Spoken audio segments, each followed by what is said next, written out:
તો જય શ્રી કૃષ્ણ મિત્રો, આજ તો સવારમાં બધું કામ થઈ ગયું હતું અને ધ્રુવીબેનને રજા હતી એટલે મેં કીધું પેલા નખ કાપી દો ને પછી એને મસ્ત માથું ધોઈ હતું, તેલ નાખીને માથું ઓળી દીધું. સરસ માથું ઓળે રહે ને તો અમારે જયકભાઈ જાગી ગયા એટલે જયકભાઈ પછી કઈ ન કરવા દે, પણ તો એને એક બાજુ બેસાડ્યો ને ધ્રુવીનું ટ્યુશનનું લેસન બાકી હતું તે એને લેસન કરાવડાવ્યું ઘડીક વાર મેં.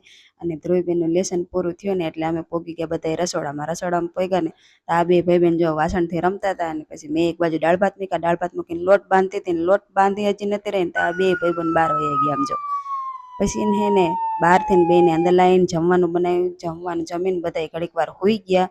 અને હું વિડીયો એડિટ કરતી હતી તો આંખ ઘડીક બહુ ખેંચાવા માંડી.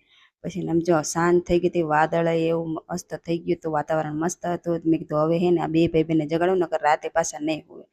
બેને બહાર લઈને નીકળે ને ધ્રુવીબેન અમે નિરીક્ષણ કરવા માંડ્યા, મમ્મી ક્યાં તુવેર હોય કે મેં આ ઉગી કાઢ નાખશે. એટલે પછી બેને બહાર લઈ ગઈ ને બહારથી ના આવ્યા ને આમ જો બાજુવાળા બેનને અહીંયાથી ઘોડો લઈને આવી ધ્રુવી. હવે આ ઘોડો ઊભો નથી રહેતો, આમને બેને આમાં બેવું. એને રાતે જમવામાં મોમોસ બનાવ્યા હતા.